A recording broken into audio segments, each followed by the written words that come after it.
बिजली बेटी, जरा बाहर तो आकर देख, मौसम कितना सुहाना है। आ रही हूँ माँ, देखो तो आज मैंने ये काला चश्मा पहना है, कैसी लग रही हूँ मैं। बेटी उधर नहीं, इधर देखो, मैं यहाँ खड़ी हूँ। अरे वाह वाह, मेरी बेटी तो ऐसे लग रही है जैसे आसमान से कोई काली परी उतरी हो। उसी समय बादल का पा वहाँ से गुजरता है। वो बिजली को देखकर वहीं रुक जाता है। वाह वाह, क्या अदाएं हैं। ऐसा लगता है जैसे ये हसीना बस मेरे लिए ही बनी है। ऐसा सोचते हुए बादल का पा बिजली का पी के पास आता है। माँ जी नमस्ते। इसी जंगल के नदी के उस पार वाले आम के पेड़ पर मेरा बहुत बड़ा घर है। मैं आपकी सुंदर बेटी का हाथ मांगने आया हूँ। हाथ? बादल बेटे, मेरी बेटी जंगल की सबसे सुंदर कवि है, शहजादी है शहजादी। इसे देखने के लिए दूसरे जंगल के अमीर अमीर काफे लाइन लगाकर खड़े होते हैं। तुम्हारे पास क्या है? माँ जी, मेरे पास पूरा आम का बाग है। मैं वादा करता हूँ कि बिजली को कभी जमीन पर पाँव नहीं रखने दूंगा। अच्छा तो ठीक है, लेकिन मेरी एक शर्त है। मेरी बेटी को अंधेरा बिल्कुल पसंद नहीं। अगर तुझे मेरी बेटी से शादी करनी है तो तुझे जंगल के सबसे ऊंचे पहाड़ से जादुई जुगनू लाना होगा। वो जुगनू जिसकी रोशनी कभी खत्म नहीं होती। परंतु माँ जी, ये तो बहुत खतरनाक है। वहाँ तो बूढ़ी चील रहती है। तो फिर रिश्ता कैंसिल। मेरी बेटी तो किसी शहजादे कवि के घर ही जाएगी जो इसके लिए चांद तारे लाएगा। नहीं नहीं माँ जी, बिजली से शादी तो मैं ही करूँगा। ठीक है, मैं जाऊँगा। इतनी सुंदर कवि के लिए तो मैं शेर की मूछें भी तोड़ कर ला सकता हूँ। ऐसा कहते हुए बादल का पा वहाँ से चला जाता है। माँ जी, तुमने क्यों नहीं बताया कि मैं अंधी हूँ और देख नहीं सकती? बेटी, अगर मैं उसे बता देती तो वो कभी तुझसे शादी ना करता। जैसे पहले 100 कव्वे तुझे रिजेक्ट करके गए हैं। ये कव्वा तेरे लिए परफेक्ट है, इसलिए तो मैंने इसे यहाँ से दूर भेजा है ताकि उसे पता ना चले कि तू अंधी है। फिर बादल का पा चिड़िया के पास जाता है और उसे सारी बात बताता है। बादल भैया, एक बार अच्छे से छानबीन कर लेनी थी। वो कवि तो ठीक है ना? चिड़िया बहन, बहुत सुंदर है वो कवि। जब से उसे देखा है तो मैं सब कुछ भूल गया हूँ। बस अब मैं उसे पाकर ही रहूंगा। मैं जा रहा हूँ ऊंची पहाड़ी पर अपनी बिजली जी के लिए जुगनू लाने। ठीक है बादल भैया, आप आराम से जाइए। ऊपर वाला आपको सफलता दे। तब तक हम सब दोस्त मिलकर आपकी शादी की तैयारी करते हैं। फिर बादल का पा वहाँ से उड़ जाता है। वो ऊंची पहाड़ी की ओर बढ़ने लगता है। पूरा दिन उड़ने के बाद आखिरकार बादल का पा एक गार में पहुँच जाता है। गार में हर तरफ अंधेरा था। जुगनू, जुगनू भैया, आप कहाँ हो? मैं आपको लेने आया हूँ। अचानक एक चील बादल कप्पे के सामने आ जाती है। बादल कप्पा देखकर डर जाता है। कौन हो तुम और यहाँ मेरी नींद क्यों खराब की? चील, मैं बादल कौवा हूँ। मुझे जुगनू चाहिए जो सूरज की तरह चमकता है।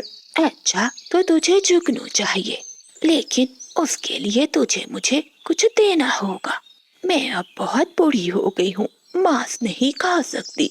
मुझे जंगल से कोई मीठा फल ला कर दो, फिर ही मैं तुम्हें जुगनू दूंगी। हाँ चील माँ जी, मैं अभी आपके लिए मीठे फल लाता हूँ। ऐसा कहते हुए बादल कप्पा खुशी खुशी उस गार से निकलता है और वो अपने आमों के बाग में जाता है, जहाँ वो एक टोकरी आमों से भर लेता है और वापस गुफा की ओर चला जाता है। ये लीजिए माँ जी, ये रहे आपके मीठे फल। बहुत मीठे आम हैं मेरे बाग के। सच कहा कव्वे, ये बहुत मीठे आम है। चील माँ जी, अब मुझे वो जुगनू दे दीजिए।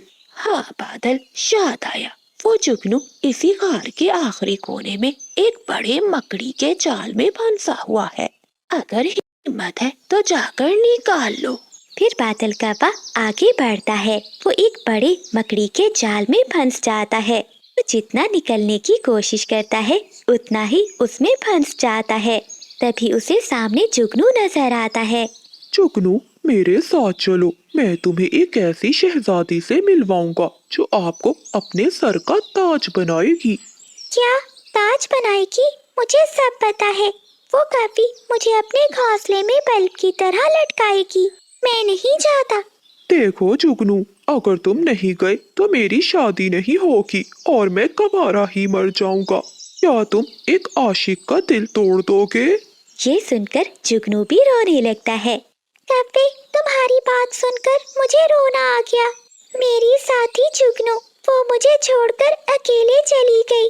तब से मेरा दिल टूट गया था और मैं इसी गुफा में रहने लगा। लेकिन आज मैं तुम्हारा दिल नहीं टूटने दूंगा। ऐसा कहते हुए जुगनू बादल कप्पे के साथ वहाँ से चला जाता है।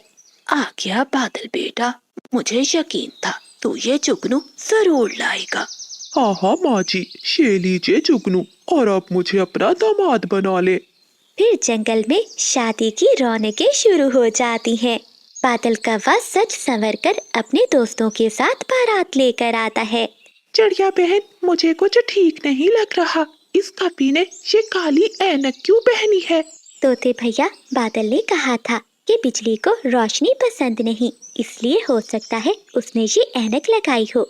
सावित्री अपनी बेटी को देखकर बहुत खुश थी। आज मेरी बेटी का नसीब चमक उठा है।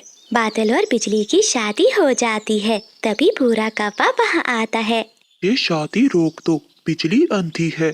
ये सुनकर सभी पक्षी हैरान हो जाते हैं। लेकिन भूरे, अब तो शादी हो गई। मुझे तो पहले ही दाल में कुछ काला लग रहा था। माँ जी, आपने मुझे इतना बड़ा धोखा दिया। हाँ बादल बेटे, मेरी बेटी अंधी है। मैंने इसीलिए ये शर्त रखी थी ताकि तुम्हें सच का पता ना चले। बेटा, मैं डरती थी कि कोई अंधी कवि से शादी नहीं करेगा, मेरी बेटी तन्हा रह जाएगी। बादल, तुम्हारे तो सारे ख्वाब टूट गए, अब तुम क्या करोगे? दोस्तों, मैंने बिजली से इसकी खूबसूरती की वजह से प्यार किया था, लेकिन आज मुझे इसकी मासूमियत से प्यार हो गया है। अगर इसे नजर नहीं आता तो क्या हुआ, मेरी आंखें तो सलामत हैं। अब से मैं ही बिजली की आंखें बनूंगा। पति जी, क्या आप सच कह रहे हैं? मुझे तो लगा था कि आप ही बाकी कपों की तरह निकलेंगे।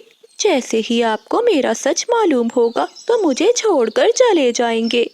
नहीं नहीं बिजली, मैं तुम्हें कभी नहीं छोड़ूंगा। ऐसे वो सब बहुत खुश हो जाते हैं और फिर सब पक्षी मिलकर शादी का भोजन खाते हैं। बादल कौवा अपनी नई नवेली दुल्हन को लेकर अपने घर में चला जाता है। जंगल का हुआ था। अरे पक्षियों, तुम सब यहाँ, सब ठीक तो है ना? और सभी पक्षी इतने डरे हुए क्यों हो? साधु उल्लू जी, क्या आपको नहीं मालूम कि कुछ खूनी चीलें हमारे जंगल में घुस आई हैं? वो तो सभी पक्षियों को ढूंढ ढूंढ कर मार रही हैं। उन्हीं से छुपने के लिए हम सब पक्षी इस गुफा में आसरा लेने आए हैं। चिड़िया बेटी, कौन सी चीलें? मैं तो अभी दूसरे जंगल से होकर आया हूँ, वहाँ तो कुछ भी नहीं था। लगता है तुम्हें किसी ने बड़ा धोखा दिया है। चिड़िया बहन, लगता है उन कौवों ने हमारे साथ धोखा किया है। हम सबको यहाँ भेजकर वो हमारे घरों में जो भी होगा वो सब चुरा लेंगे। हम सबको अभी लौटकर उन कौवों को पकड़ना चाहिए। तोते ने इतना कहा ही था कि अचानक बाहर जंगल का मौसम पूरा बदल जाता है। दिन में भी काली रात हो जाती है और तेज हवाएं चलने लगती